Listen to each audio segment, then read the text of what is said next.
The theme that your pastor shared with me for this weekend meeting is that I think the central focus was that marriage is to be enjoyed, not endured. However, the text from which I think he was inspired to share this with us is from First Corinthians chapter 7, 3 to 5. So I'll quickly talk about that and then we'll go into the presentation. First Corinthians chapter 7, I will take it from 2 up to 5.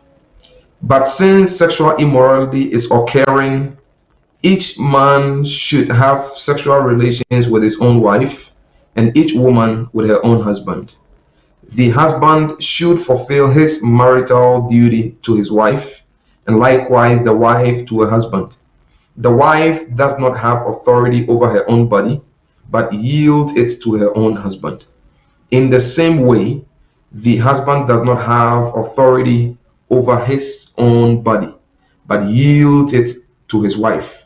Do not deprive each other except perhaps by mutual consent and for a time, so that you may devote yourselves to prayer. Then come together again, so that Satan will not tempt you because of your lack of self-control. This is a wonderful inspiration that our pastor has received for us to set our focus on this particular text. Now, if you look at this text carefully, the verse 1 says that now for the matters you wrote about. These people had written some concerns to the Apostle Paul. One of the concerns they sent to him was about relationship between a man and a woman. And Paul is saying that it is good for a man not to have sexual relations with a woman. That statement actually is a quote. That means that Paul is quoting what they wrote to him. That the people are saying that it is good for a man not to have sexual relations with a woman. And then Paul is saying that, but since sexual immorality is occurring, each man should have sexual relations with his own wife and each woman with her own husband. Now, for us to understand what is going on here, if you go to chapter 6, right above the verse 12, some of the people were living in sexual immoral lives. And so the verse 12 says that, but I have the right to do anything you say, but not everything is beneficial. I have the right to do anything, but I will not be mastered by anything. You say food for the stomach and the stomach for food, and God will destroy them both. The body, however, is not meant for sexual immorality, but for the Lord. So here, the people were saying that it's okay to have a sexual affair with a woman as long as you're not tied to them in marriage. It's okay. And all these things were going on. The issue came to Paul. Paul was responding. And then Paul says that the husband should fulfill his marital duty to his wife, and likewise the wife to the husband. The wife does not have authority over her own body, but yields it to her husband. So the Jewish people knew that once people are married and then they have this sexual intimacy, then they are on course for marriage. It is binding for them. And so it looks like some of the people were not having this kind of intimacy with their wives or husbands. And so Paul says that let the man submit his body to the wife, and the wife submit the body to the husband, so that they will fulfill all the marriage. So some of them were married, but they were practicing celibacy. Celibacy or chastity is for those who are not married. To be chaste or to be a celibate is to be someone who is single, not married, and keeping pure to themselves without any sexual involvement. But these people were married in their marital homes, but they were being celibate. And Paul says that the body of the woman is for the husband, and the body of the husband is for the wife. As long as you're in a marital relationship, they have to join their bodies together. And then he says that they ought to perform their marital duty. Their marital duty here is when the man or the woman allows herself for the husband to be intimate with her. Now, one of the things that is powerful is this. If a woman says no to a husband for sexual intimacy, that means the woman has gained strength. So for the husband and the woman to both of them submit their bodies to each other is a form of humility. Because if a woman doesn't calm down or a man doesn't submit, they cannot be intimate with each other. So that laying down of that will, so to speak, according to Paul, is strength, is power that you are yielding. And so that is another form of submission. Now, we are looking at marriage is to be enjoyed, not endured. If you look at this marital duty that Apostle Paul wants the man and the woman to share among themselves, if the man and the woman become celibate in the relationship, you realize that it would affect their marital duty to each other. If the woman holds to herself in the marital environment, and then the man also holds to his body in the marital environment, then they are not performing their marital duties. That is one aspect of the marital duty. But of course, research shows that marriage is not all about sexual intimacy. However, if you take sexual intimacy out of marriage, marriage will not survive. Marriage will not survive. Marriage is not all about sexual intimacy, but if you take sexual intimacy out of the equation, it will come crashing down. It won't survive. So that means that the sexual relation between the man and the woman plays a major role, and it almost affects all the other aspects of the marital life. Now, before I continue, let me share these scenarios with you and then sort of drop an idea in your mind. I want us to look at three different couples. We are looking at enjoying marriage and not enduring it. If marital duties are not performed, one or both will endure the marriage without enjoying it. We don't want this to be part of our lives. That is why God has so impressed upon the heart of your pastor to revive anyone who is headed towards the way of endurance in marriage instead of enjoying each other's body and then each other's presence. Let's look at the first couple. I'm going to use some fictitious names. I'm not sure. I hope some of these people are not in your assembly or district by name. Some of these names, these are made up names, but the stories are true. So let's look at couple one. We're going to call the husband John and we're going to call the wife Mary. So let's say that when John and Mary were newlyweds, they seemed to be in constant state of happiness. But lately, they seem to be different. John is confrontational with Mary. Mary is very cold and looks down on John, the husband. They try to put smiles on their faces when they come to church or when they are in the public square. But you sense the anger that is coming out of both of them. And so you approach them to ask, is everything okay? Is everything okay? So just picture this couple. They got married, everything was fine, but of late, there seemed to be some kind of rift going on between them. When they come to church, their face very, very smiley. But perhaps you are able to detect human psychology or people's facial appearance, and then you realize that maybe there was something wrong because you get this negative energy coming from them. You are bold enough, you go and ask them, is everything okay? Oh yes, everything is okay. They laugh, but underneath, everything is not okay. Marital dissatisfaction has crept into this relationship. As it was, so shall it be. But this one, as it was, it has changed. It is no longer the way it used to be any longer. Let's look at the second couple. We'll call this one Grace and the husband. So let's take another scenario. When Grace decided to take the job at the attorney's office, James flipped out. Who's going to take care of the house? It's an old house and needs cleaning and upkeep. This is the husband speaking. And I need you to look after my parents during the week. Grace replied, I told you I was going to look for a job.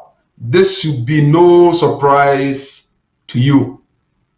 So Grace tells the husband, I'm going to look for a job. As if the husband didn't hear what Grace said. Eventually, Grace lands a job, informs the husband, and the husband flips. Who's going to take care of my mom? Perhaps the previous agreement was that Grace would stay home and take care of the parents so that she wouldn't have to work much or at all. And then the husband who makes more money will work and take care of everything. Maybe it was working, but along the line, there was disaffection. that entered into the relationship. And now the wife feels that I need to go get a job because I'm not happy. So that as a form of escape, when I get a job, I will go, I will come, maybe I will be happy. And now there is some confusion in this relationship. Let's take the third and the final one. We'll call this one, let's say the husband, Thomas. Last year, if Thomas forgot to take out the garbage can, or let's say the trash can, his wife would laugh about how forgetful the husband is. But for the last 6 months, things between them have not been good. There have been more disagreements and arguments than either of them thought possible. This morning, Tom's wife noticed that he had forgotten to take out the trash can, and she blew up. She blew up. So they got married. After a year or so, if the husband forget to take out the trash can, maybe they had agreed that the husband will take out trash, and the guy was doing it very, very religiously. And if he forgets, the wife will just make a joke and laugh. Oh, look at you. You are so absent-minded. You're very forgetful. You forget stuff too quickly. And then they will laugh about it. Not a big deal. But for the last 6 months, things seem to have changed. And then this time, the lady realized that the husband forgot to take out trash. Simple trash can. And then she blew up.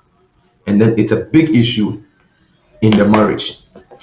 Now, as a result of enjoying marriage and not enduring it, or enduring marriage when you're supposed to enjoy it, I'm going to talk about disaffection, because that's what it's about. When people begin to endure marriage, that means that they are lacking affection.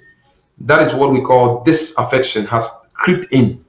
When disaffection comes into relationships or marriages, it sucks up the energy, dries up the momentum within the marriage, it takes it away. So, what is disaffection?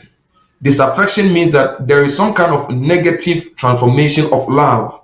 The love and the commitment that the husband and the wife once had for each other when they began, maybe even before the journey started, when they were dating or they saw each other, eventually when they married and the marriage took off. That kind of momentum and the zeal and passion and thoughtfulness of each other they had in the beginning, when that seemed to be replaced by negative transformation, negative energy, that is what we call disaffection. So you realize that the couple have become devitalized. Devitalized meaning that there's no more good energy, no more good vibe, no more good strength coming out of the marriage. The marriage seems to be lying flat on the ground and dead. It needs resuscitation. The marriage needs a revival. It needs renewal. The marriage needs some kind of regeneration, bringing of life into the marriage. So this year is a very good year because we are talking about building a revived, gloriously revived church. So when the couple who started well, all of a sudden have this kind of energy in the marriage and it's draining them, marriage is on its knees, on the rocks, we say that marriage has gone cold. So disaffection simply is when marriage goes cold.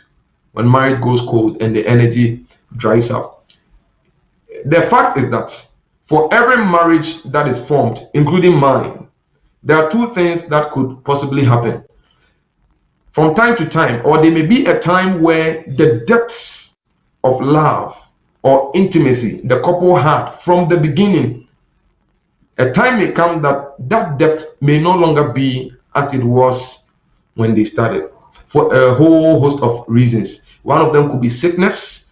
Either the husband is sick, the wife is sick, one of them is on heavy medication. Those things can all alter emotions, feelings, and all those things. This is the very reason why we don't build marriages on emotions, on feelings, because taking of medication over a period of time can even alter a person's chemistry and then affect the way they feel about one another. So that is there. The other also is that marriages are bound to go through challenges, difficulties, even the best of marriages, as well as the worst of marriages. So both marriages will go through challenges, difficulties, no matter how you start and where you are going. So these are two things that can possibly happen to every single marriage. Now, when marriages have this kind of disaffection, or it goes cold, or there's no more life or energy, it doesn't mean that life has come to an end. What must be done is that the couple must just identify the harmful behaviors both of them are putting up, or why the relationship is not working the way it should. And then, if they are willing to identify these things and work on them, they will possibly, or the likelihood that they will be able to reverse that dead state of the marriage, or reverse that condition in which they have set or find themselves in. So if tonight you are on this line, I pray that you are never ever in this condition. But if for one reason or the other you feel that your marriage is devitalized, the energy is gone, there's no vitality, you are in a situation where your husband or your wife is blowing up out of unnecessary proportions, and you feel that this is not what I really signed up for, things have changed, it is not the way it started before, I don't even know why I'm here, I'm willing to call it quits. Tonight I have good news for you. If both you and your husband will be able to sit and identify some of these negative trends or patterns in the relationship, you will be able to reverse course. I personally have sat, by the grace of God, have sat on relationships where the marriage was dead, no life, no life. As a matter of fact, I once sat on one marriage, not even a relationship, marriage. They married with 3 kids, and the couple had not had sexual intimacy for 14 good years. 14 good years. By the grace of God, when we came in, my wife and I, as we work on the issue, a day after we encountered the wife. Now, I know it was a pure miracle, not out of our own wisdom or techniques or anything, but pure miracle of God. That very day we met the couple.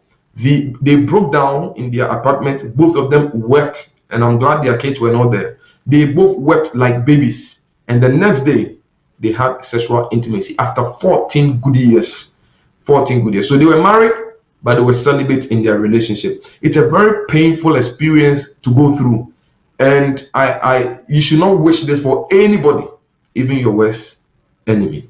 So I want to encourage you that if for one reason or the other you think that you've hit the wall, you are done, you want to call it quits, this will not work, we are not meant to be, I want to encourage you, you are meant to be. As a matter of fact, there is no 2 human beings on earth who are ever compatible. We learn to love each other. That's just how God has designed it. This is why when a husband or a wife loses a spouse they've lived with for so many years, they are able to marry another person. So is one person compatible to 2? That is not the case. God had designed us that we are not compatible, but we learn to love each other and live with people. So we choose whom to love and whom to hate.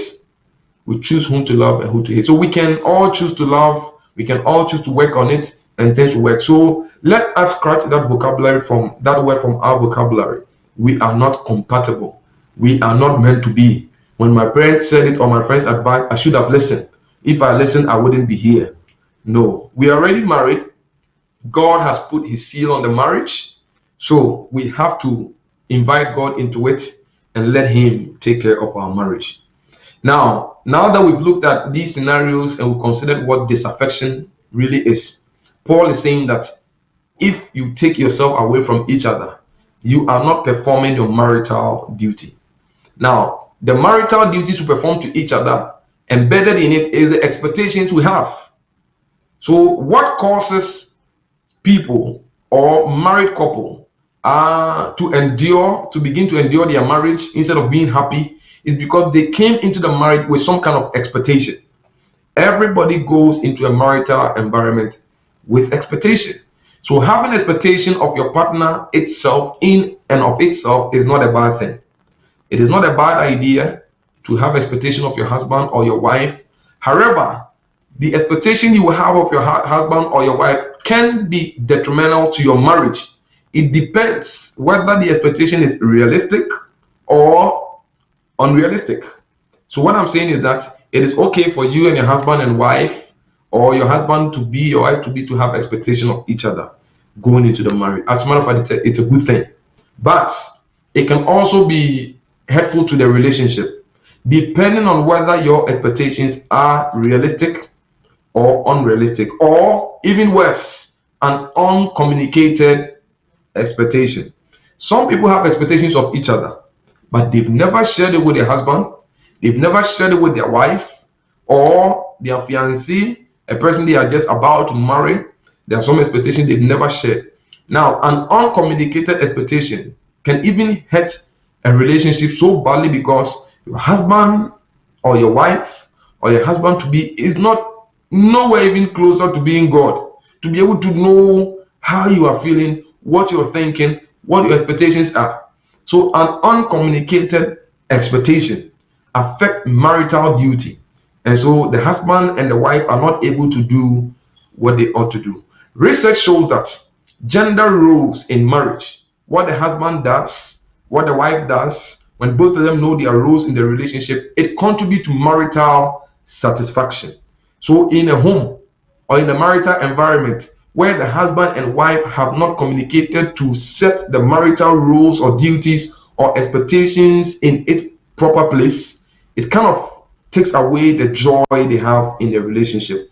So it is in our best interest to set the expectations in our marriages clear so that we both understand it. And once we understand it, it will sort of help our marriage to begin to thrive and do well so that we'll be able to enjoy each other, enjoy our marriage, and not enduring our marital relationship.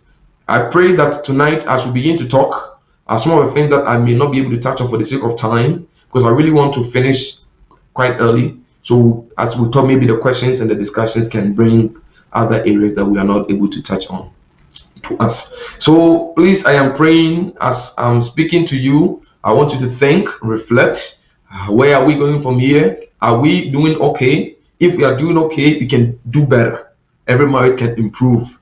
If you're not doing okay, but you're doing bad, you want to ask yourself, how can we change?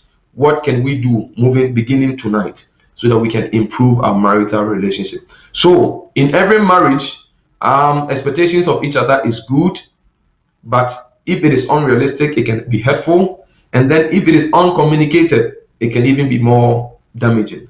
The reason why an uncommunicated expectation in marriage can cause a person to endure the marriage or not be happy in the marriage is because, number one, most of the time, or even all the time, our level of happiness or disappointment depends on whether our expectations are met or not. You look at the church environment, or even on the job, or even at school. If you're looking to get some promotion on the job and it doesn't come your way, your expectation is dropped or affected. You realize that it affects your level of excitement and happiness. So that is possible on the job. If you come to the church, maybe you're expecting that you be a deacon or an elder or somebody, I don't know, and then it doesn't happen the way you expected. You realize that you become disappointed, you become sad, you lose momentum, you lose energy. The things you were doing before, now you don't feel like doing it any longer.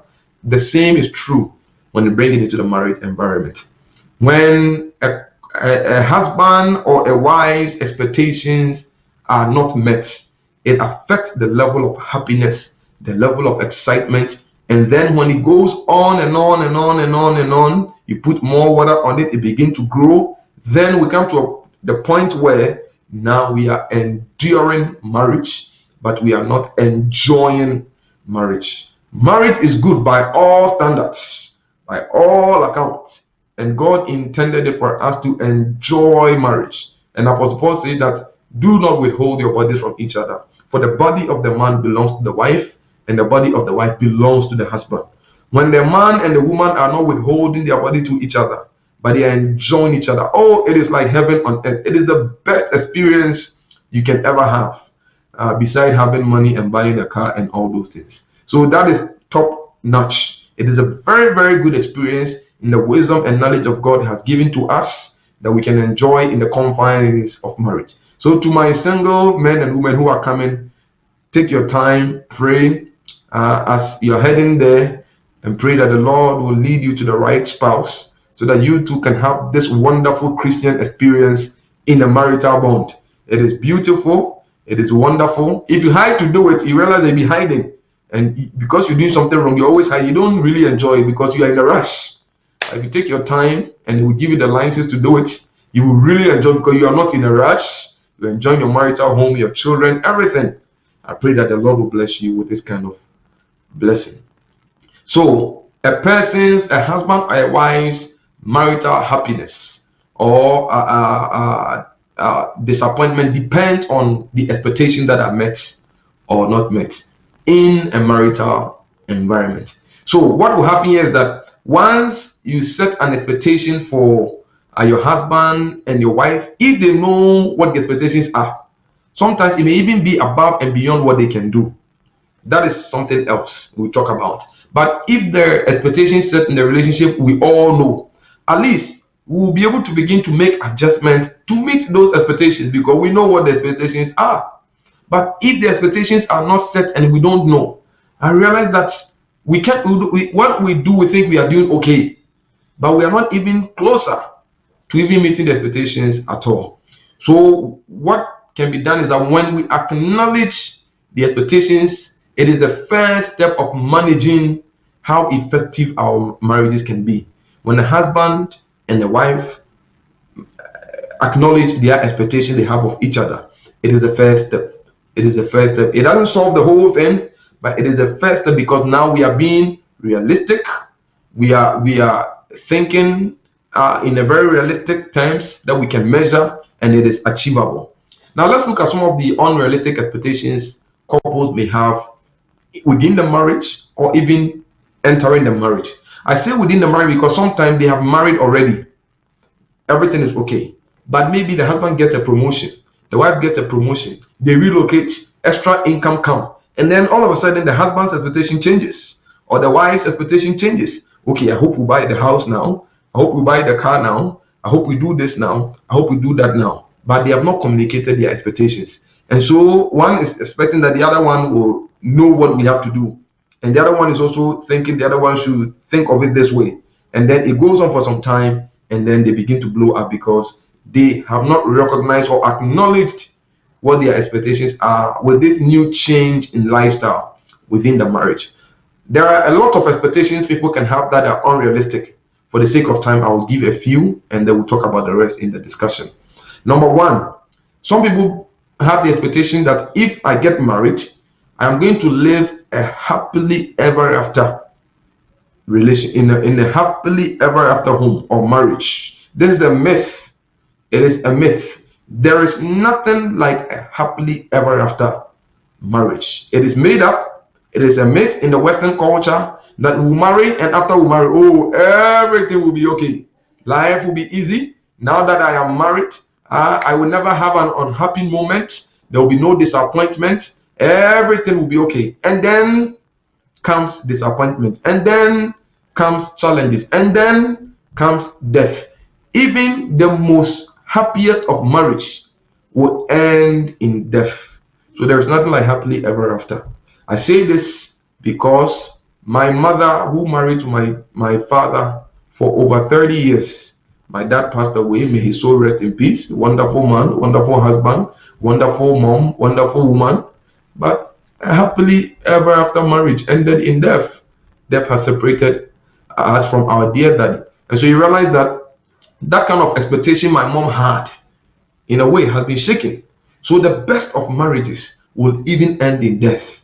There is nothing like happily ever after. It is a myth. So if you are going in with this kind of expectation, definitely you are going to endure at a certain point when the scenarios change. That's an unrealistic expectation to go into a marriage with. If you're not married now and somebody is talking to you or you're talking to someone, scratch this one off tonight before you continue with the journey, because there is nothing like happily ever after. There could be sickness, there could be loss of job, there could be pregnancy right after marriage. One of you have to quit your job and stay home. It changes a lot of the dynamics. That is number one. Number two, for those who are coming from broken homes themselves, or those who grew up in homes where there was some form of physical abuse or emotional abuse or verbal abuse, or you lived with an auntie or an uncle or some family friend and you didn't get that kind of compassion and support emotionally, and you have come to enter marriage or you're about to enter marriage, For some of those people, they usually say that marriage will complete me. I'm supposed to complement my wife. She's supposed to complement me. So once we marry, we have a complete picture. Marriage will complete me. Those people also have an unrealistic expectation. The expectation here is that because I live with my uncle or my auntie or a family friend or even my own parent, but I did not enjoy this love and care and support. Now that I'm married, I am going to enjoy that support, that love, that care, that compassion, and so I'll be complete. It is a very unrealistic expectation because the vacuum in you has taken years to create.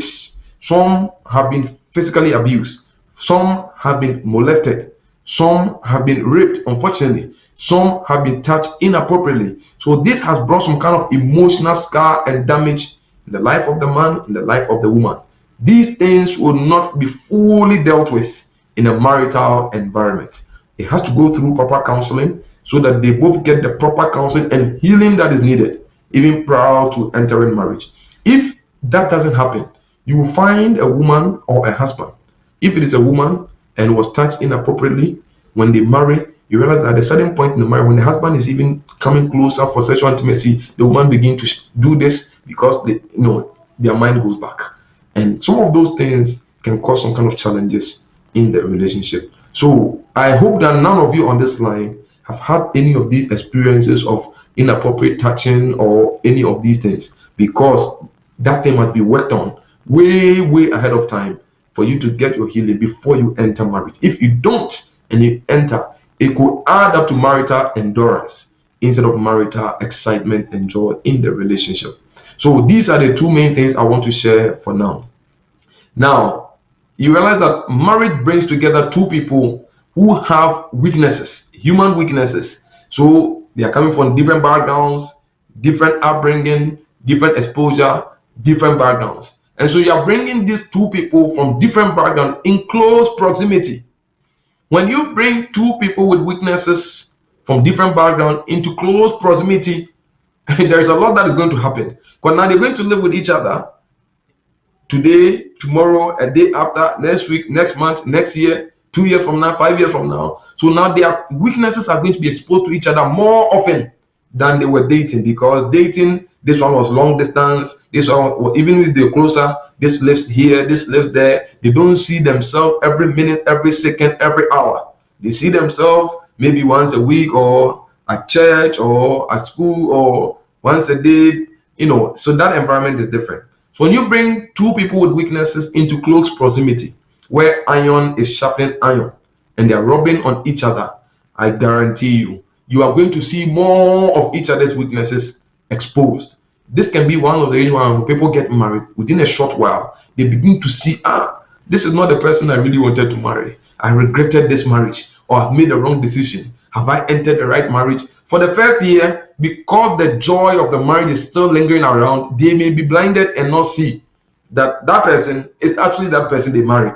But because, are you from? Are you from? Are you from? Are you from? And so that thing clouds their minds. And by the time the honeymoon fever wears down for 6 months, going into 1 year, 1 year and a half, 1 year and 2 months, then their eyes they are becoming aware of themselves and realizing that I've seen too much of my husband's flaws. I've seen too much of my wife's flaws. Therefore, I can't. This is not the marriage I wanted to go in. My husband has changed so much. My wife has changed so much. Now I think I am enduring my marriage instead of enjoying it. And I can't even talk about it because we are married, we are Christians, we can't file for divorce, we are stuck, and they begin to endure. Mostly women. Men can also endure, but for some women, especially a good, God-fearing, trained Christian woman, may possibly endure a marriage without even being able to talk or share with anybody. Your pastor is a very good man, a very good friend of mine. I've been in their house, I spent time with him, we talk from time to time. I hope that none of you is going through this. I really hope you are not. And you are just adding this knowledge so that in the future you'll be able to know how to navigate. But a big but, if anybody is having any of these challenges, please go to your pastor and your pastor's wife. Don't say that I am a Christian woman, that's how I was raised. Divorce is not an option, so I'm just going to stay in. Yes, divorce is not an option, but talking is an option. Talk to somebody and don't die inside.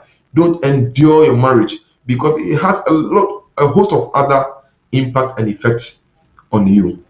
So then in that case, it will take a lot of work, a lot of grace, a lot of humility, a lot of deep forgiveness for you to close your eyes or ignore some of the weaknesses your husband will put up. Because you are a sinner, your husband is a sinner, your wife is a sinner. But as you come in close proximity with each other, you would realize that you'll be seeing each other's flaws more often than it was before you got married. So what do we then do? You have to show humility. You have to show grace. Give some room. The Bible says that give allowance to each other's mistakes. If you can do that, you have the best of marriage. And then have a deep sense of forgiveness. Practice forgiveness more of the time. If you do that, your marriage will work. Your marriage will survive, because you are putting these godly values into the marriage. Now, having said all of these things, let's look at what we can do, what you and I can do, even as I wrap up for us to have a conversation.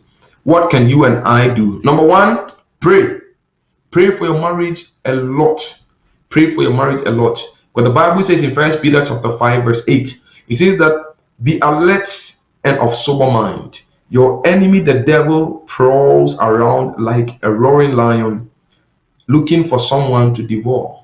What is this? Satan going to devour? Your marriage, your happiness, your joy, your satisfaction. He wants to steal all of these things. Don't be ignorant of this. Apostle Paul says we are not ignorant of the devices of the enemy. As a matter of fact, he says that the husband's body belongs to the wife's body belongs to the husband. But if you want to go separate, do it under mutual consent, perhaps because of fasting. And then after you fasted, come back together, so that Satan will not outsmart you or tempt you because of your lack of self-control. So Satan is always at the door of the marriage, trying to come in, trying to break in, trying to outsmart husbands and wives. Some husbands and wives who are enduring their marriage are insulting, talking bad about each other, and they think it's their husband who's a demon or the wife is a demon. No, the demon is next door. You guys have just allowed him to come inside. But we can kick him out, because the Bible says that resist the devil and he will flee from you. So tonight I pray that you begin to resist the devil and not your husband. God didn't say resist your husband or resist your wife. Say resist the devil and he will flee. So there is a third party who has come in. We need to resist him for him to flee our marriage. So that is number one. Pray a lot for your marriage. Don't sleep. Pray, because out of your marriage, you're going to raise presidents, doctors, nurses, apostles, pastors, engineers, mayors, whatever. They are coming out of the marriage. So if you don't pray and take what is going on for granted, you realize that the enemy will block all these important people coming out of this marriage that God has embedded in your loins. So let's mark that.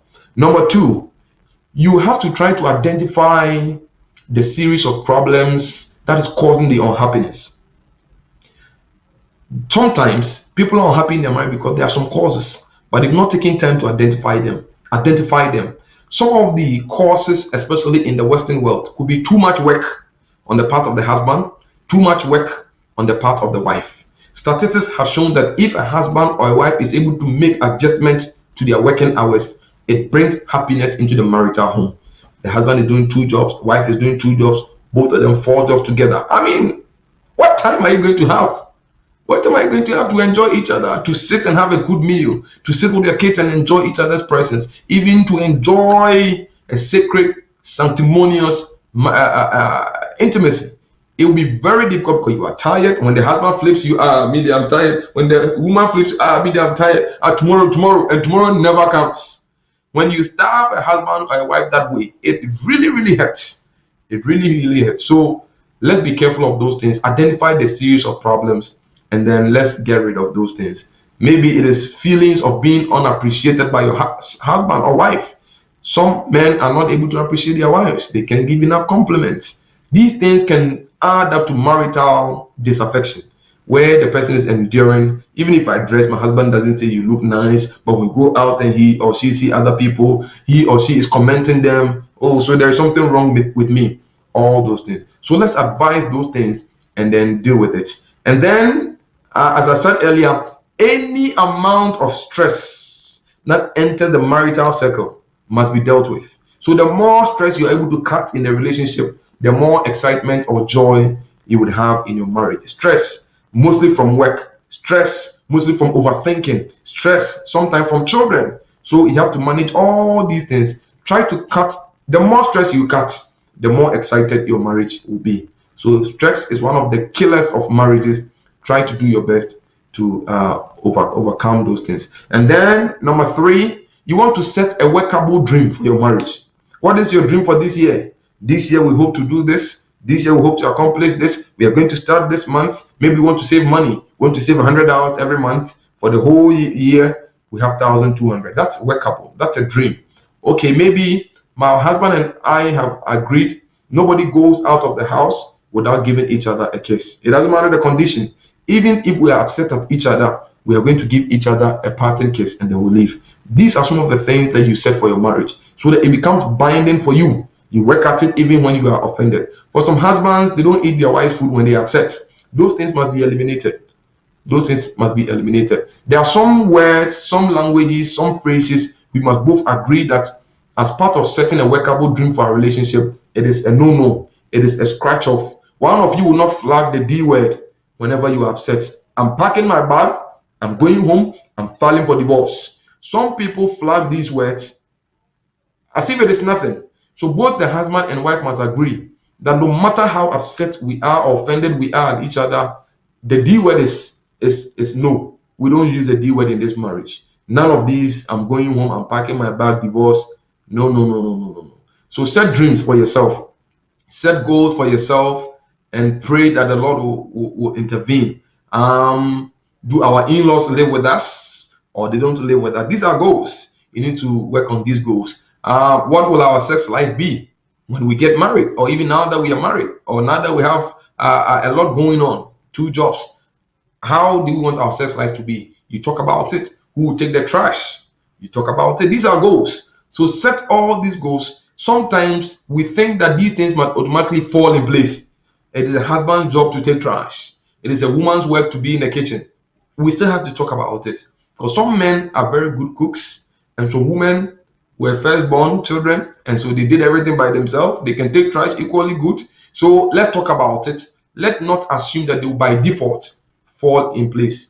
Once we have that default mentality, sometimes we are not able to have things fall in place, and then it becomes a problem for us in the future. So let's have workable marital dreams for ourselves. And then the next one is that understand the problem of sin. We have all sinned and fallen short. Our thinking is not right. Sometimes what we want to say is not what is in our mind. Our mind may conceive something and our mouth may say it differently. Let's accept that it's part of the human weakness and then work at it. So when your husband or your wife speaks something, you don't hold it and never want to go. If you do that, you don't understand the human problem of sin. Man is depraved, and that's why Jesus came for us. So if you understand the sinful nature of man, the fact that man is depraved, in that you realize that you'll be able to understand your marital story. You realize that both of us are not perfect. Sometimes people are not able to understand this depravity of man within the marriage, and so at a certain point, the husband begins to take advantage of wife, and the wife begins to take advantage of the husband. Now one is insulting each other, one is using hurtful words at each other, and all of those things. So we can be honest and seek each other's forgiveness once you have used a word that is very hurtful. Some words are like bullets. They pierce into the soul. Some words also bruise. They scratch the surface of a person's heart. And some words too are piercing. They pierce and they poke and they do damage, never to be repaired. So let's be mindful of the words we speak, because the words we speak can cause us to endure marriage. For a woman, if you release one word and she's unhappy, it doesn't matter how heated you are, the woman can't let you be intimate. The Jerusalem doors will be closed because they connect the words you've spoken with that sexual intimacy you are wanting to have. But for a man, even if you release a bad word to him, he'll be offended, but it doesn't matter. In the middle of the night, he'll be okay to enter Jerusalem. So the dynamics here are also different. Let's be mindful of all these things. And then finally, the man and the woman must sit down. Please sit down and talk. In our culture, we don't sit to talk about our sex life. We don't. We are even shy of each other to talk about it. Sit and talk about it. Let your wife know, I like it this way, I like it that way. Let your husband know, if you do it this way, it hurts, or I don't like it this way. Or I appreciate this one better, I appreciate this one better. We can explore this one, we can do this one. Talk about it. Research shows that when we talk about sex as a husband and a wife without even performing it, it releases the endorphins and the hormones in us and prepare us even for the action. So it brings some kind of marital expectation and excitement already. So talking about it alone is healthy and helpful. Of course, I'm speaking to the choir, married people. So let's sit and talk about it. So after tonight, both of you grab a chair, get some cup of coffee, sit around the family table and talk about it. Is it money? Is it sexual life? Is it in-laws? Talk about those things and then note them. And then once you know them, you realize that you'll be on your way to making difference. In conclusion, what expectation of your husband or your wife, I want you to reflect on this and then we'll talk. What expectations of your husband or your wife do you think are most important for you to fulfill? You think your husband or your wife, all the things they like, which one do you think are the most important for you as a husband or wife to fulfill? Is it when you make fufu for your husband with light soup? Is the best thing you have fulfilled? Think about it.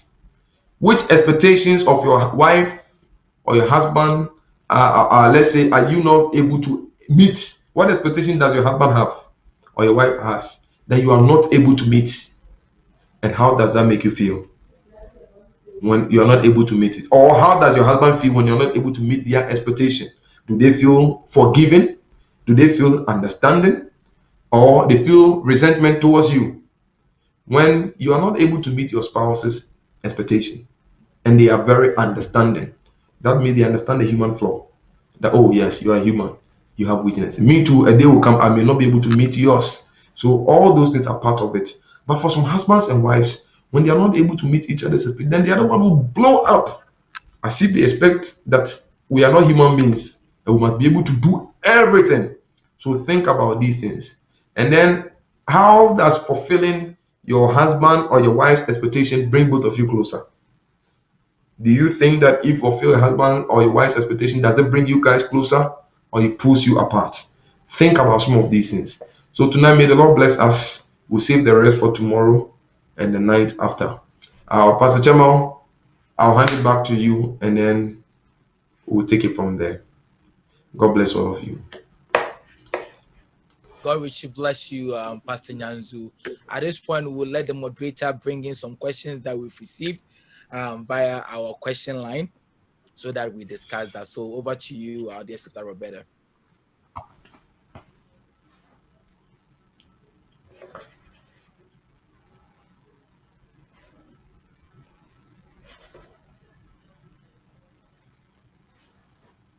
Okay, there we go. Perfect. Thank you so much. God bless you, Reverend Martin. That was fantastic.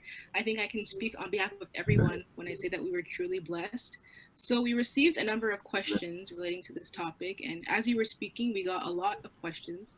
I don't think we can go through all of them, but we will try to do our best to cover the ones that were asked frequently. So one of the questions we received is, what are some tips about handling money in marriage? Wonderful.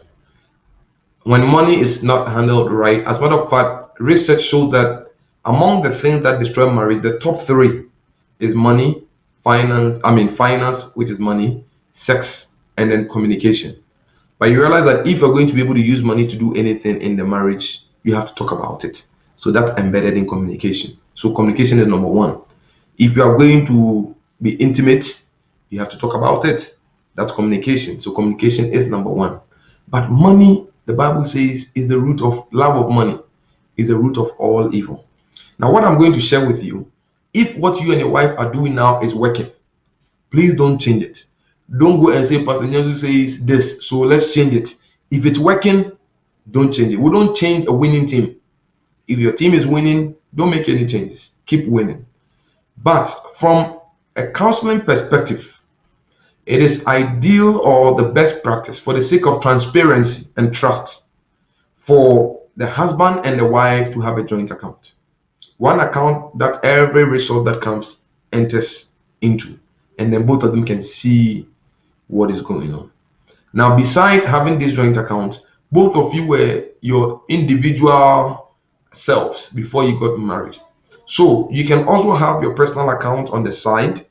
And then after the money has hit the joint account, both of you have to have a budget, a worksheet. If you go online and type in worksheet for couple budget, you find it. Grab one, modify it to your taste, and then do a budget for yourselves. So you know how much you are spending and where your money is going. If you don't do a budget, you will not know where the money is going. And so you could be throwing money all the time because the funeral came, this birthday came, this gift came, money is going unaccounted for. So please have a budget. Know how much you want to spend every month on gifts and appreciations, and then you do that. But once the money hits the major account, and both of you have decided that maybe we get paid twice a week, so every 2 weeks, each of us will get $200. That account is linked to the joint account in a sense, so that they will have cash up and all those things. You're able to transfer the $200 to your husband and then to your wife. So every month, when you get paid twice, both of you have $400 in both of your accounts. That $400 is your personal money that you can send to Ghana when you want. You can do whatever you want to do with it. So that if you have to send $50 to a friend in Ghana, it is not now you come to sit with a meeting with your husband and wife. I want to send $200, $50 to my friend in some village in Ghana. Those things will not help the marriage. But once you have that form is yours, even though it's still for all of you, because in time of adversity, you may have to fall on that money. In the marital relationship, some people spend too much. Some don't spend too much. As a matter of fact, it is this very thing, the opposite that attracts, that brought the two of you together to begin with. So it's not a bad thing. It's just how you will manage it. So if we are both getting 400 and I normally don't spend too much money, you realize that over the course of the year, I may have a lot of money sitting on my personal account. If I'm a good husband or wife, when disaster strikes, I'm going to bring that money to my husband or to my wife.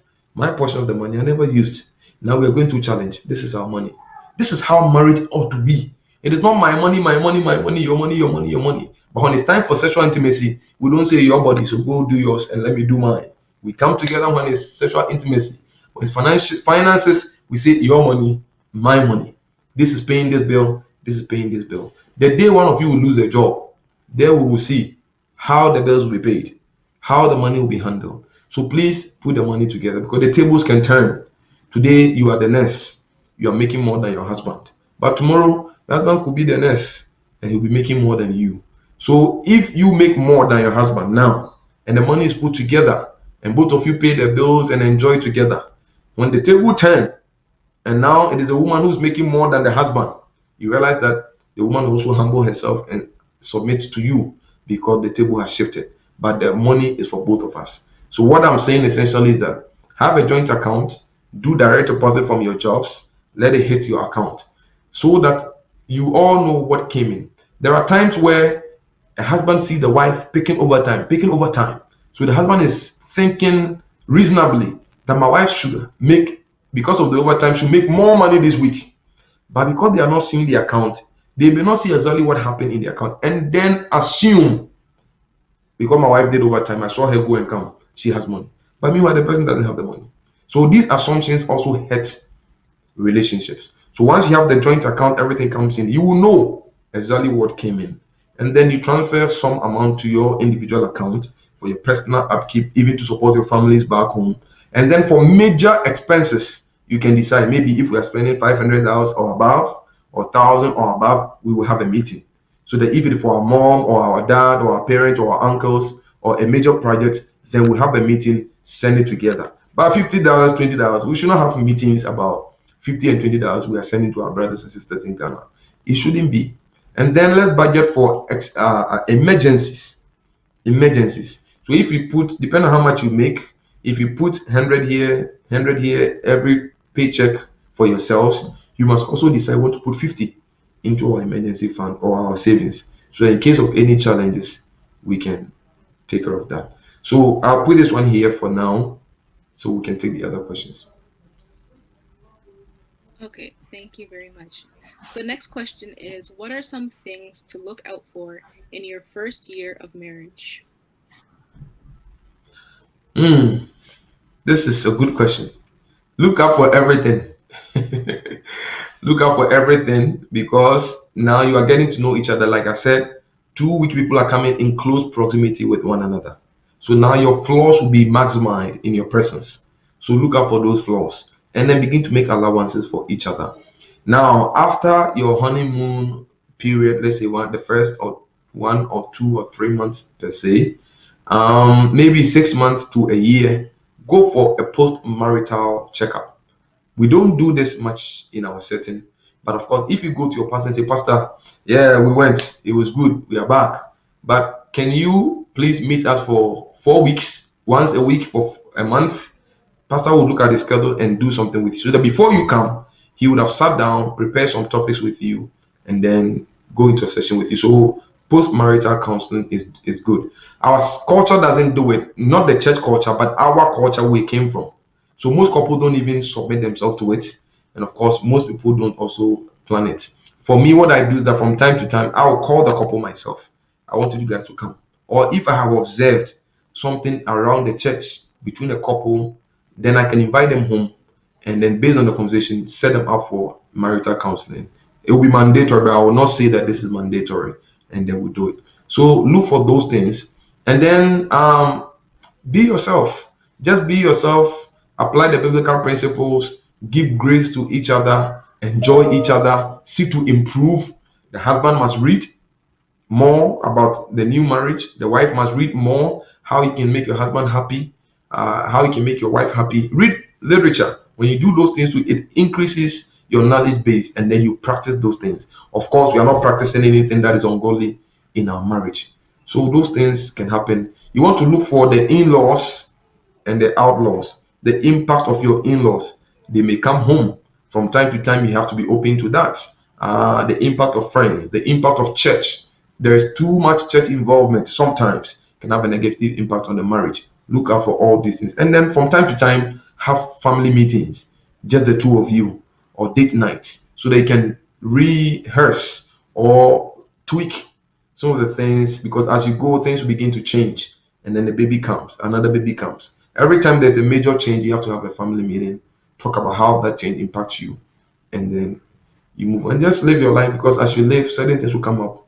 Watch out for those things, pray about them, meet, talk about it, and then commit it unto the Lord. I think you'll be okay.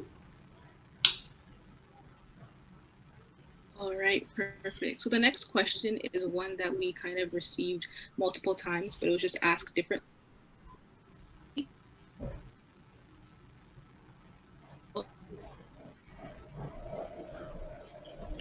Okay, I'm not hearing. I'm not sure if you can hear me now.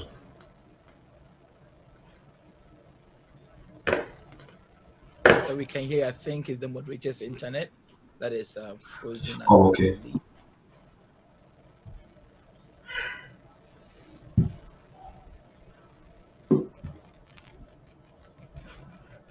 Are we good? Yes, we are. All right.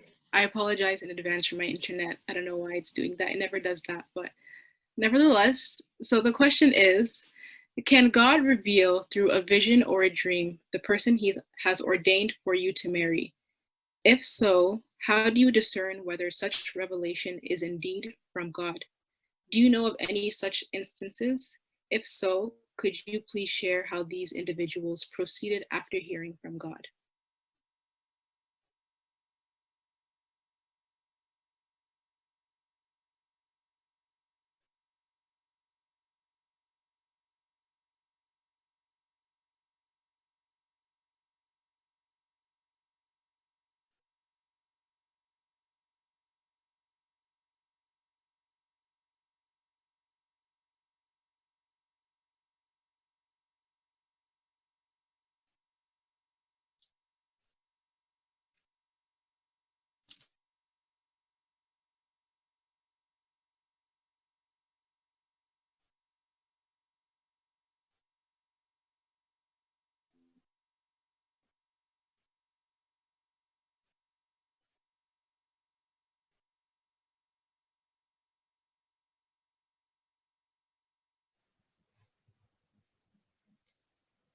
Praise the Lord. Let's see if we've lost a bit of contact with Pastor Nyanzu. We'll try and reconnect. Please bear with us.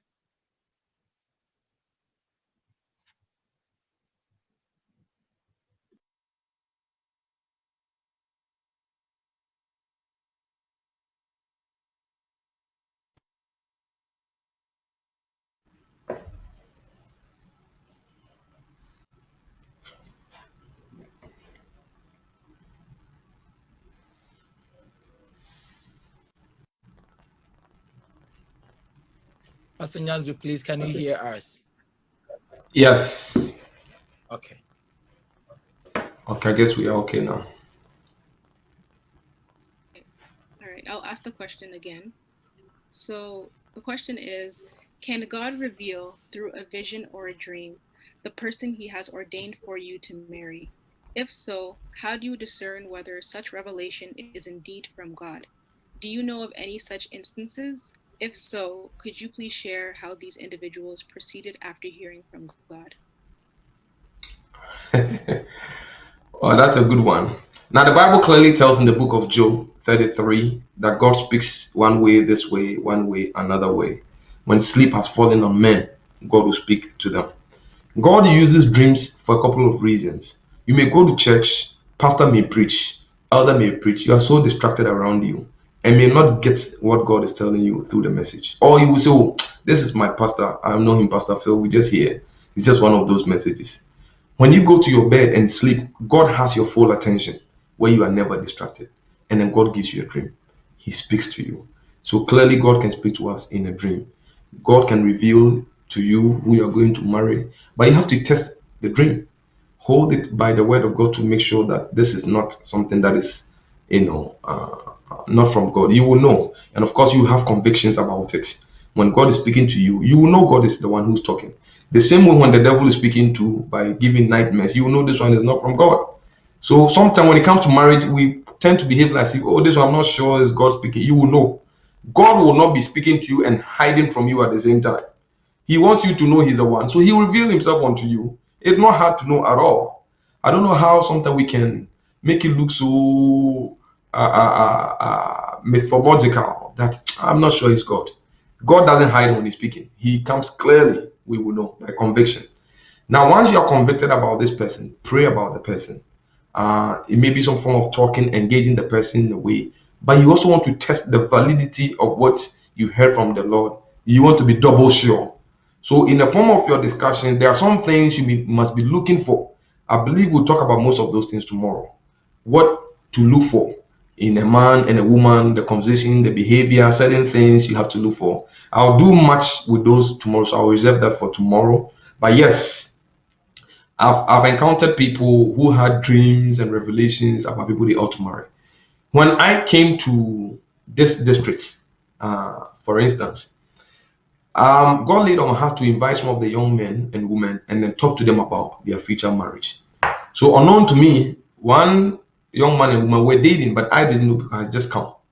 I invited the young man home. We spoke about marriage and all that. And because I was new, maybe he wasn't too forthcoming. I asked him if he's seen somebody. He said no, but he's praying and he will let me know, blah, blah, blah. There's somebody. Well, he said there's somebody he's thinking about, but he will let me know when he's convicted and all that, and then he'll come. So we had that conversation. He went. And then I invited the young lady, another young lady. I mean, a lot of young women. But after the fact, I was able to connect that. This young lady is thinking about this young man. And this young man is thinking about this young lady after the fact. But just that they both think that they've had some dreams of relation about each other separately. And they are friends in the church, all right. But they are looking for God to come and say, Kwadwo, I've come. Akuya is the one put together. And God is not doing that. So they are not sure if this is God or not God. So by the grace of God, after I spoke with the young man and then knew that he had someone in mind, but he's not fully convicted. And then when I called the young lady, and the young lady, she was bold to say that I've seen someone, this is the person, but I'm praying about it. Now, I didn't know them, but based on the description the young lady gave, I was able to tell that this boy is what he's talking about, the person that I met. So what I decided to do was to pray about it for a week or two. And then I approached the guy again. And at the time that I approached the guy, he had a dream. When he mentioned it, I just told him that this is your conviction. Just go with it. They were the first marriage that I blessed on when I came here in this marriage. Today they are married with a baby. They are expecting another one. They are blessed. God has been blessing them. So you see, these are some of the ways God can use your pastor also to seal the deal for you. But you will know. My personal story, when my wife and I met, in summary of the whole story, she was praying that if I am the one God has brought, uh, I should not be calling, something along those lines. But the more she prayed, oh, the more I was calling, bombarding her with a lot of phone calls. The more she prayed, the more I called. The more she prayed, the more I called. So what is that? God is showing her the other way. If it's not the one, don't let him call me. But because he's the one, he is calling me. And today here we are. So God will speak to you. He does. Keep praying. If you are not hearing the voice clearly, check your Christian life. Because if you are living your life anyhow, unrighteously, or entertaining some sin here and there, God will seek to speak to you in a dream. The devil can also seek to speak to you in a dream. It is possible. The channel of dreaming is open to the spiritual realm. God uses it. Satan uses it. So if you're not clear, that's one area I will check my spiritual life to make sure that I'm not entertaining any kind of sin to interrupt my receptivity with God. But clearly, God can speak to us. Go talk to your pastor if you've had some revelations or dreams and let him guide you. That would be my advice. Okay, we can take the next question. Or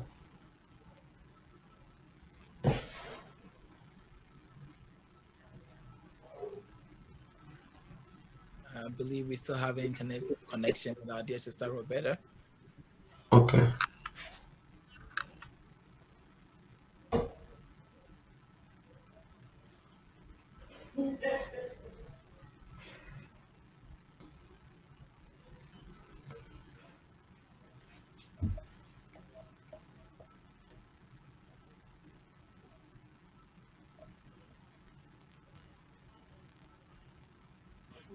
Okay, there you go. Are we good? Are we good? Yes. Okay, sounds good. All right, the next question says, in 1 Corinthians chapter 7, verse 9, Paul mentions it's better to get married than to burn with passion. From what you have seen, have these types of marriages lasted the test of time, or have they fallen apart because they weren't satisfied after being married? I want to understand the question. Is the question, do people who marry for the sake of not burning with passion able to last? Is that a question? Yes, I believe, Pastor. Um, Pastor General. Yes, sir. Yeah, you think that's the question? I want to get the question clear. Yeah, Roberta, I'll repeat the the question. It says in 1 Corinthians chapter 7, verse 9, Paul mentions that it's better to get married than to burn with passion. So from what you have seen in these types of marriages, have they lasted the test of time, or have they fallen apart because they weren't satisfied after being married? Okay. Well, then the other question we need to focus on here, what does it mean for a person to burn with passion? You see, burning with passion doesn't necessarily mean that, as for you, 24/7, 365 years, days a year, you are burning. The human body doesn't work like that. So it's a figure of speech. It's a figurative language to mean that if, because this, within the context of this message, as I stated earlier, if you read the chapter 6, verse 12 coming, the people were living in sexual immoral lives.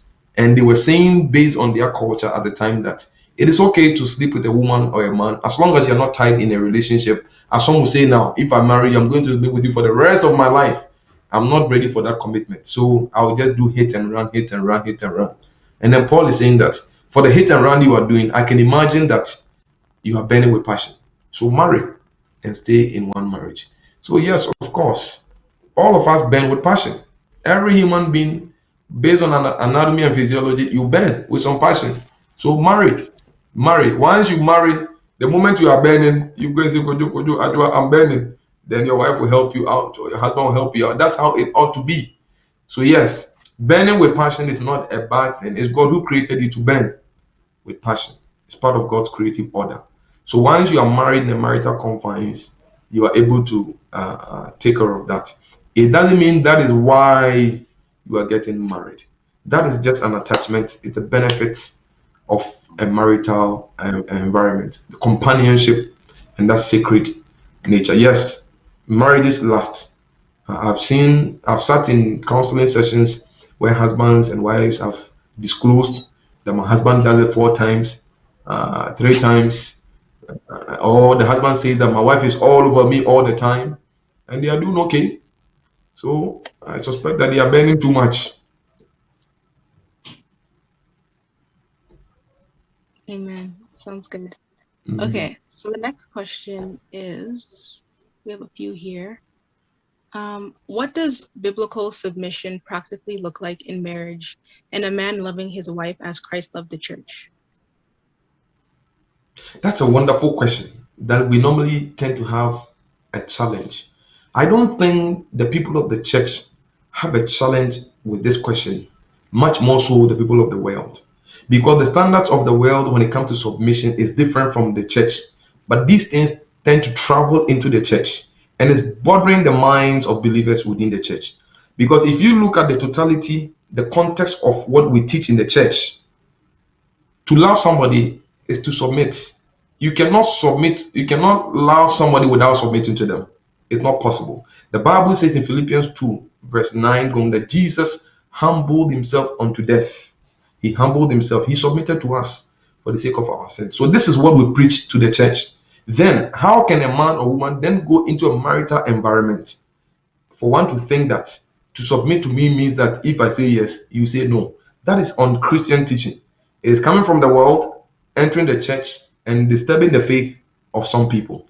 When the Bible says that husbands love your wives, embedded in that practical love is submission. What that means is that, let's say that Sofmami and I have decided that we want to, let's say, buy a house, and I pick CDA, she picks CDB, and then the time has come close. We are getting ready to buy this house. We look on the market, and then I really love this house, and I really love it in CDA, and then my wife loves it in CDB.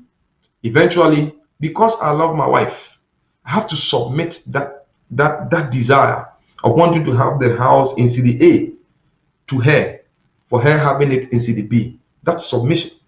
And I did that for a husband, or the wife might call it, my husband loves me. And because he loves me, he allowed us to buy the house in the city of my choice. What have I done? I've submitted my choice and preferences to my wife.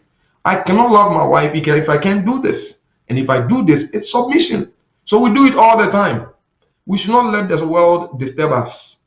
Don't let the world disturb you of what submission means.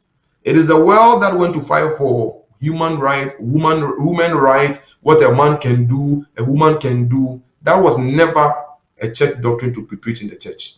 It's something the world is fighting about. We are not doing those things. Every Christian man, genuine Christian man, every Christian woman, genuine Christian woman, will respect the husband, will love the wife. It's a vicious cycle. If I give love to my wife, men men act and women are reactionary agents. Our wives feed off our energy, what we do. So if I love my wife by submitting some ordinary have to her for her to have her way, I submit it. And by doing that little acts or behaviors, she will react by respecting. It's also an act of submission. So love is submission, respect is submission. So that's what I can say about that. Amen. Okay, next question. How should a Christian spouse handle an adulterous affair that has resulted in a child? Repeat the question. Okay. How should a Christian spouse handle an adulterous affair that has resulted in a child? Oh boy, I hope that nobody is experiencing this. I've dealt with this before. Somewhere in Morocco, there was a man who fell in extramarital affairs. This particular one didn't result in pregnancy. But when the issue came, I sat with the man. I had a host of evidence to prove, but I wanted the man to come out of themselves in their own confession, because the confession also brings some type of healing. And as I massage, pull the person, use all sort of strategies, they were not budging as much. So I flagged one evidence, and the person realized that I knew what I'm talking about. And I flagged another, and then gradually they were moved to confession. Now, when this person moved to confession, after we spoke, the person told me that, Pastor, I know my wife. If my wife gets to know this I've done, I mean, the way she reacts when she hears stuff, I can't contain. I won't tell my wife. Not today, never ever. Perhaps they were looking that I would do that. And I said, I don't mind doing that. But for your healing and for the sake of your salvation, you must be the one to disclose to your wife what you have done. Because that is part of your remorse and repentance. If I go to disclose to your wife, I've become like a third party. She's hearing it from me. You have to do that. So I spent 2 weeks. I'm just telling you how these issues can be resolved. I spent 2 weeks with this person, bringing him to the point of understanding what it means for him to disclose himself. So there is always something we can do in situations like this. All I could have done is that you fall into sexual sin, we are going to suspend you, we are going to discipline you. What have I done? That is not what is needed at the time. There are children involved in this marriage. This man has done this. His salvation is questionable. He himself needs help. And then the family's help. After discipline, it will come. But we don't flag that now. You take up the person's soul first, so they don't even go home and commit suicide because of suspension. So we took 2 weeks working through the scriptures for him to know what confession and repentance is. Eventually, he went to tell the wife. And thank God we're praying. When this man told the wife what he's done, and I told him that if you tell your wife everything, I will know you've told her everything. Because eventually your wife will come to me wanting to know the version from me. And I don't want to be the one to disclose. So when the man told the wife, later on I realized he didn't say everything. But gradually we worked at it and he disclosed everything to the wife. According to the man, when he disclosed it to the wife, according to the wife, he said that, Pastor, normally when I hear stuff like this, the way I act, it's very unchristian. This is the woman speaking now. But when my husband came to tell me this, I felt the Holy Spirit breaking my wings and my tentacles, and I became so down and cool and collected, and I couldn't overreact. So I suspect God has given me grace to stand behind my husband. And I said, God bless you. That's what a good woman must do. You have to stand behind your husband to find this together. Not that husband has done what is right. He's totally wrong. It is unacceptable. But it is good for you to stand behind your husband. Both of you are married for the sake of your marriage and then your children. If you look at the language of God, God hates divorce because if in the book of Deuteronomy, the Bible states that if a woman gets a divorce certificate from the husband and the woman goes and marries another husband and that husband divorces the woman cannot come back to the first husband. It's an abomination. I believe this is in Deuteronomy 24. It's an abomination. So that means that if a woman is to go and another man marries the woman can't come back to the first husband. That is the relationship that God had with the people of Israel. Israel adulterated herself with foreign gods, giving her first love to other gods. Yet God told Israel in the book of Hosea, come back to me. I have betrothed you to myself forever as your husband. So even though Israel was adulterating herself, God says, I am your husband, you are my wife, come back to me. If you match this with the Deuteronomy code, the law that God gave to Moses, it is an abomination for God, who has separated from Israel, the bride, who has gone to be with another man, idols, for then Israel to come back to God into another relationship. If you match this with the law of Moses, God has committed an abomination. However, it is only God who can show grace and mercy in time of a situation like this. This is why divorce is never, ever, ever, and will never be by the scriptures. Ever be in the language of God. Some can say that, oh, God has allowed me. It's God who has saved me. It is never true. It is never true. God will not create a situation for you to get into a marriage and then create a situation for you to get out of the marriage. God doesn't work that. No scripture supports that. So what God wants us to do is what he did to Israel. In the moment of adultery and unfaithfulness, God expects us to show grace. Just as he has forgiven us, we should forgive those who has offended us. You are not entertaining the man, you are not pampering the man. The man must do what is right, discipline must come, true repentance and remorse must come. That's what I'm saying. And then the marriage moves into another phase of counseling where both of them are prepared. Now, I've seen couples who have been in this situation, and today, by the grace of God, they have a very strong marriage. If we do it that way, it will help. But if we don't, and the woman says, I'm falling away, I'm going to go for another man, and all of that, you realize that you are going with hurt, pain, bitterness. The second marriage has a higher chance of collapsing than the first marriage. Research proves this. So it is never the best to break out of a relationship. Now, if there is a child in this affair, what you do is that because the pastors will come in, leaders will come in, your man, your husband, must fulfill a duty to another human being he has brought. But the terms and conditions must be very clear. Your account must be very open so the wife sees what the husband is doing or the wife is doing, so that it builds trust. The husband or the wife who is at fault must not keep money separate from the husband or the wife who is not at fault. Because if your husband doesn't see what you're doing, or your wife doesn't see what you're doing, it escalates that lack of transparency and they may not trust you. But as the Bible teaches, if anyone brings anybody into the world, you are responsible for taking care of that person. The thing is that the effect of that sin will come onto the one who committed it. Even though God may have forgiven you. It happened to David and Bathsheba. God forgave David, but Absalom died, Amnon died, Adonijah died, the sword never departed. David's concubines were raped in the front presence of all Israel. That's what God said. So you can be forgiven, but the effect of the sin, God doesn't take that one away. It stays. The discipline, the hurt, all of those things. So please show grace to your wife or your husband. If you do that, you attract the blessings from God as well.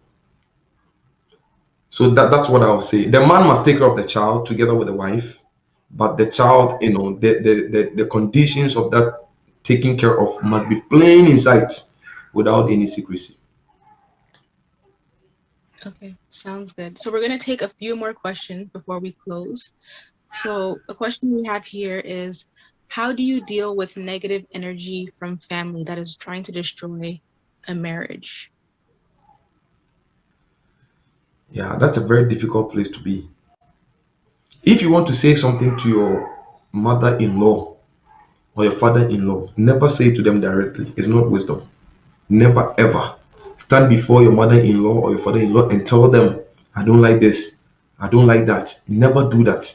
Speak through your husband, speak through your wife. You know why? Because your wife is their child, your husband is their child. If your husband were to stand in front of their mom and misbehaved, because the mother carried him for 9 months, he will have a place in her heart to let go. But you go and do it and see. Even though they'll say they've forgiven you, it's at the back of their head. So if you want to speak to your father-in-law or your mother-in-law, let your wife do the talking. I mean, your wife can even stand in front of them and give it to them the way she wants, but you are the one speaking. And they will take it, they wouldn't even know that it's a husband. And then when you guys come home, you fix it. Some families can give negative energy. Negative energy. So that's the best way. Both you and your husband must sit, talk about it frequently. Let your husband know your displeasures about behaviors put up by the family.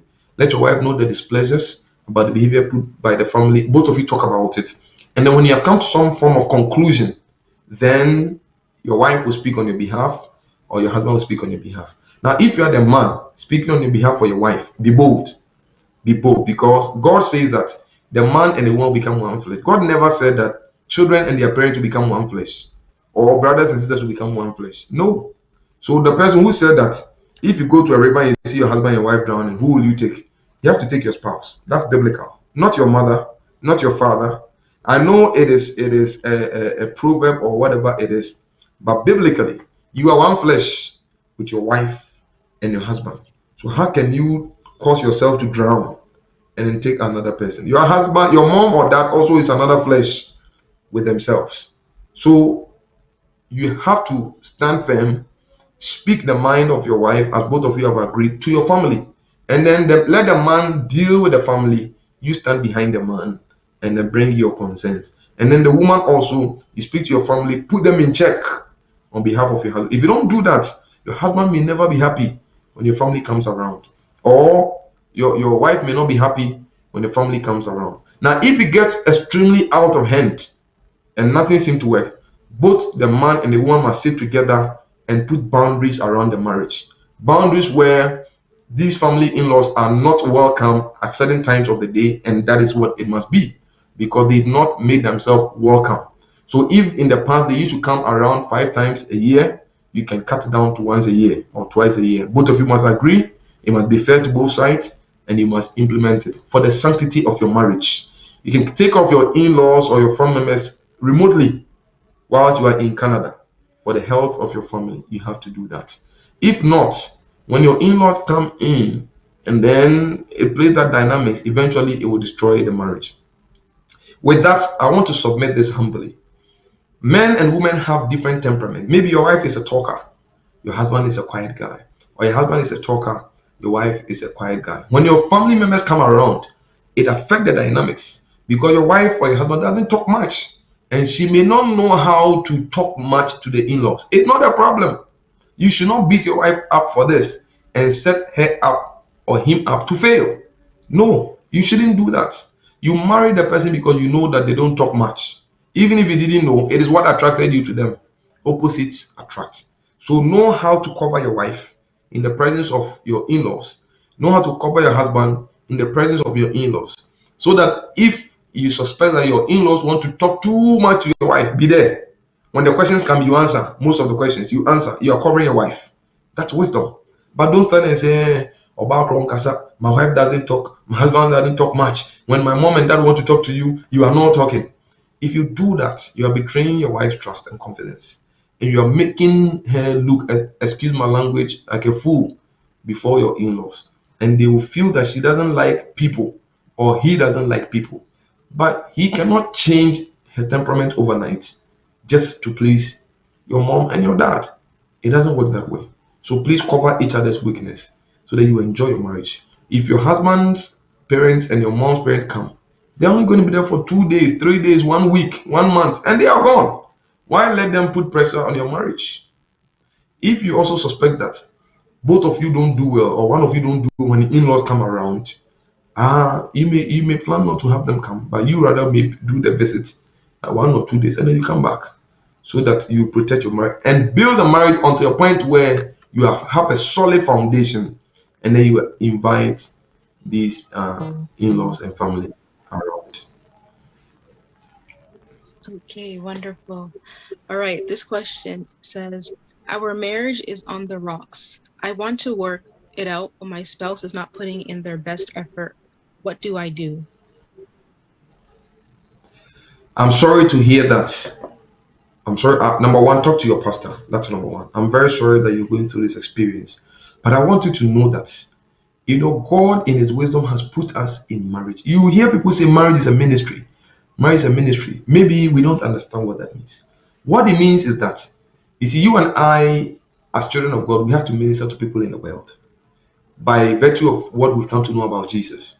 When we go out to preach to people, oh, take your Jesus away. I don't like your Jesus. You, this Christians, you are this. Don't we get offended sometimes? But that's how it ought to be.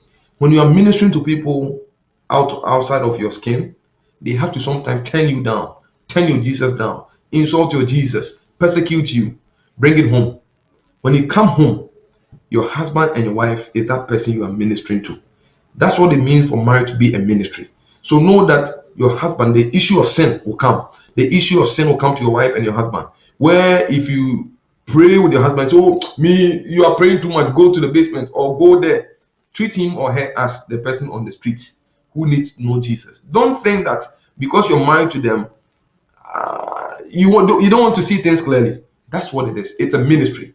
So when you're ministering to the man or the woman and they are not repenting, you don't have to pack your bag and leave the marriage. When you go out to preach people to win souls and they are not accepting Jesus, what do? Do you quit? You keep going, keep passing tracts, keep sharing tracts. Do the same in your marriage and then pray about it. Now, I want to say to the one who is not willing or doing anything, it takes two to tango. Tango is a dance.